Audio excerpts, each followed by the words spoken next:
Qualquer tentativa de organizar a oposição política ou de expressar dissidência de forma significativa é recebida com repressão severa. Ativistas pró-democracia, advogados de direitos humanos, intelectuais e cidadãos comuns que desafiam a linha do partido são sistematicamente detidos, presos sob acusações vagas e abrangentes como incitar a subversão do poder do Estado ou forçados ao exílio. A China é frequentemente citada como o país com o maior número de presos políticos e jornalistas detidos do mundo. O caso dos 45 ativistas pró-democracia em Hong Kong serve como um exemplo claro da intolerância do Estado a qualquer forma de pluralismo político.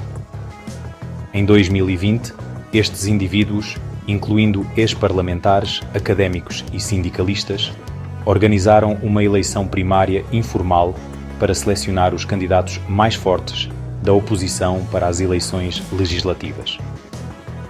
As autoridades classificaram este ato de organização democrática como uma conspiração para subverter o poder do Estado ao abrigo da recém-imposta Lei de Segurança Nacional. A subsequente condenação em massa a penas de prisão de até 10 anos ilustra como o quadro legal é instrumentalizado para eliminar qualquer oposição pacífica e organizada. O controle político do Partido Comunista Chinês é sustentado por um dos mais sofisticados e abrangentes sistemas de censura e vigilância do mundo. Este sistema não só restringe o acesso à informação, mas também molda ativamente o discurso público, silencia a dissidência e impede a organização da sociedade civil, asfixiando a liberdade de expressão, de imprensa e de associação. O Grande Firewall da China, GFW, oficialmente parte do projeto Escudo Dourado, é a peça central do aparelho de censura digital do país. Lançado em 1998, o seu objetivo vai muito além do simples bloqueio de websites. Ele visa criar um ecossistema de internet doméstico isolado do resto do mundo e, portanto, mais facilmente controlável pelo Estado. Para alcançar este objetivo, o GFW emprega uma combinação de tecnologias avançadas que monitorizam e restringem o tráfego de dados transfronteiriço em várias camadas. Como resultado direto destas tecnologias, milhares de sites e serviços internacionais que são pilares da internet global, incluindo o motor de busca Google Redes Sociais como o Facebook, Twitter e Instagram, plataformas de vídeo como o YouTube e os sites da maioria dos grandes meios de comunicação internacionais e organizações de direitos humanos, são completamente inacessíveis na China continental. Esta censura massiva cria uma bolha de informação limitando o acesso dos cidadãos a perspectivas e notícias que não sejam sancionadas pelo Estado. Dentro desta bolha de informação, todos os meios de comunicação operam sob o controle estrito do PCC. Não existe imprensa livre ou independente na China. O Departamento de Propaganda do partido emite diretivas diárias e semanais às redações, especificando que tópicos podem ser cobertos, que linguagem deve ser usada e que histórias devem ser ignoradas ou suprimidas. Qualquer reportagem que se desvie da narrativa oficial é considerada um ato de deslealdade política. Consequentemente, a China é consistentemente classificada como um dos piores países do mundo para a liberdade de imprensa. A organização Reporters Sem Fronteiras, RSF, descreve-a como a maior prisão do mundo para jornalistas e, no seu Índice Mundial de Liberdade de Imprensa de 2023, classificou a China na 179ª posição entre 180 países. Jornalistas, tanto chineses como estrangeiros, enfrentam um ambiente de trabalho hostil, caracterizado por assédio, vigilância, intimidação, negação de vistos e, nos casos mais graves, detenção e prisão por reportagens consideradas críticas ao regime. O caso da jornalista cidadã Zhang Zhan é emblemático desta repressão. Em 2020, ela viajou para Wuhan para documentar o surto inicial de Covid-19, transmitindo vídeos e reportagens que contradiziam a narrativa oficial do governo. Por este ato de jornalismo, foi detida e condenada a 4 anos de prisão sob a acusação de criar contendas e provocar problemas. A sua saúde deteriorou-se gravemente na prisão devido a uma greve de fome, um testemunho do custo humano da supressão da verdade. A liberdade de associação, um pilar das sociedades abertas, é severamente restringida na China. Uma lei de 2017 sobre a gestão de organizações não governamentais, ou ONGs, estrangeiras, colocou estas organizações sob a supervisão direta do Ministério da Segurança Pública, ou seja, da Polícia. Esta lei impõe requisitos de registro onerosos, restringe o financiamento e proíbe atividades consideradas uma ameaça à segurança nacional, um termo definido de forma vaga que pode ser usado para visar qualquer trabalho em áreas sensíveis como direitos humanos, Estado de Direito e governação democrática. O resultado foi o encerramento ou a redução drástica das atividades de muitas ONGs internacionais e dos seus parceiros locais. A liberdade de reunião é, na prática, inexistente. Protestos públicos não autorizados são rapidamente e, por vezes, violentamente reprimidos. As manifestações em massa contra a política de Covid-0 no final de 2022, que eclodiram em várias cidades, foram um raro exemplo de descontentamento público generalizado. A resposta do Estado foi imediata e multifacetada. Uma forte presença policial nas ruas para dissuadir novas reuniões, prisões em massa de manifestantes e uma campanha subsequente de vigilância e intimidação para identificar e punir os participantes. O uso de folhas de papel em branco pelos manifestantes tornou-se um poderoso símbolo do seu protesto, representando tudo o que não podiam dizer por medo de represálias e destacando a total ausência de espaço para a expressão de dissidência. O controlo digital e a repressão física não são estratégias separadas, mas sim duas faces da mesma moeda, que se reforçam mutuamente para criar uma barreira quase intransponível à organização cívica. O grande firewall impede que os cidadãos usem plataformas globais para se organizarem online, um método que foi crucial em movimentos de protesto noutras partes do mundo. Mesmo que os protestos surjam espontaneamente, o vasto sistema de vigilância do Estado, que inclui milhões de câmaras com reconhecimento facial e a monitorização de telemóveis, permite às autoridades identificar e deter rapidamente os participantes. A censura subsequente apaga a memória digital destes eventos, removendo publicações, vídeos e discussões das redes sociais chinesas, impedindo assim que estes atos de dissidência inspirem futuros movimentos.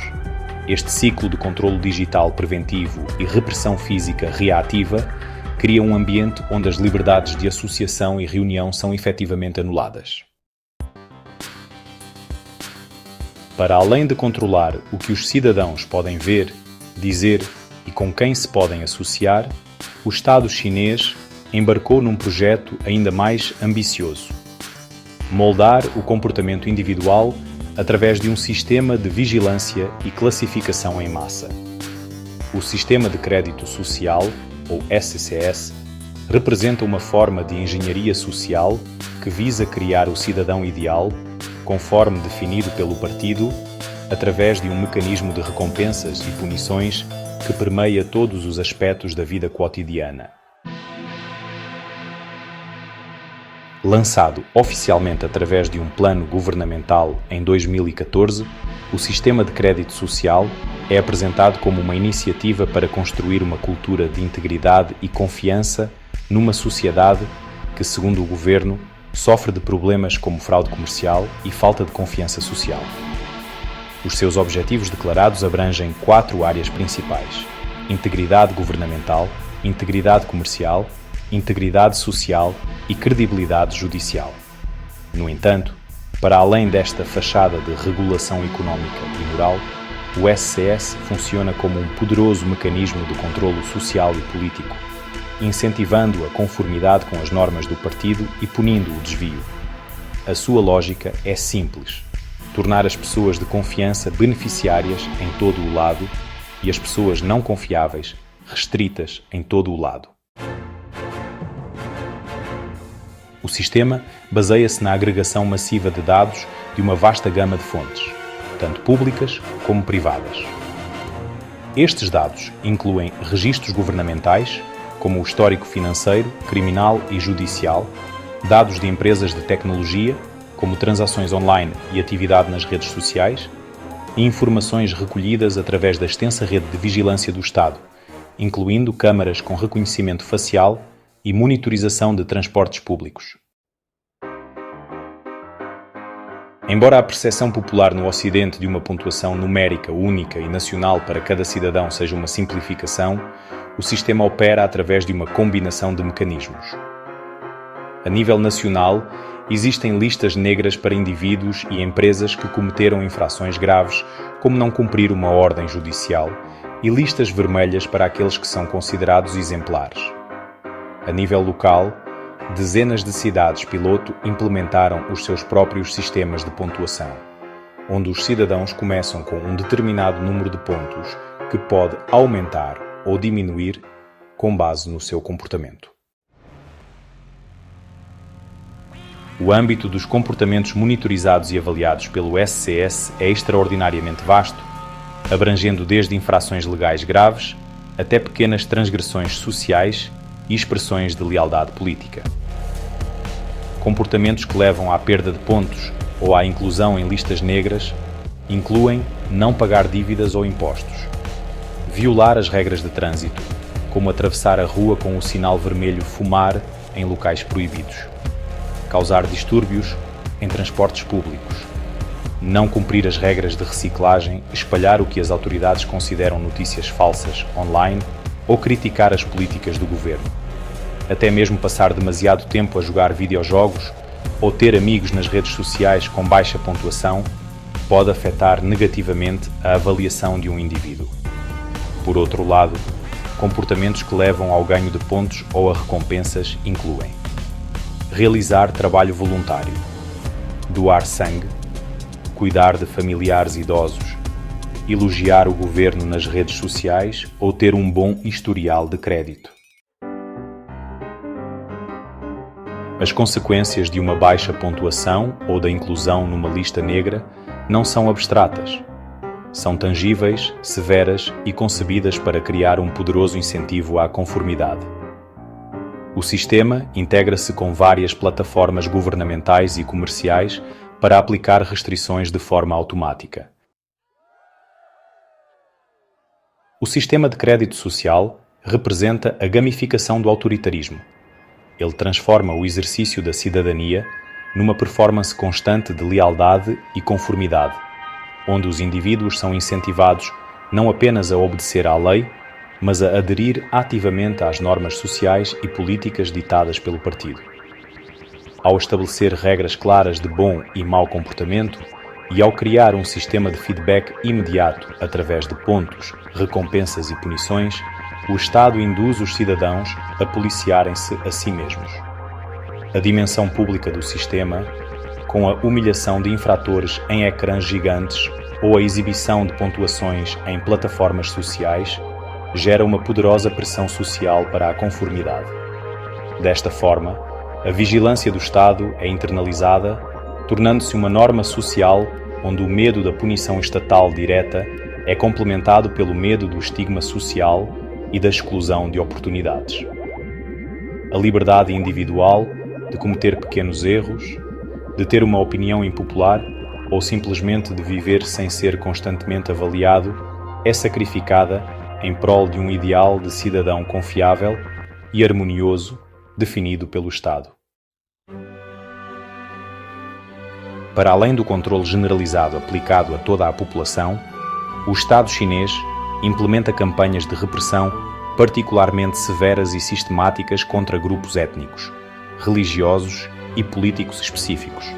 Estes grupos são considerados pelo Partido Comunista Chinês como ameaças à sua soberania, à unidade nacional ou ao seu monopólio ideológico. Relatórios detalhados de organizações como a Human Rights Watch e a Amnistia Internacional documentam consistentemente estas violações, que em alguns casos atingem o nível de crimes contra a humanidade.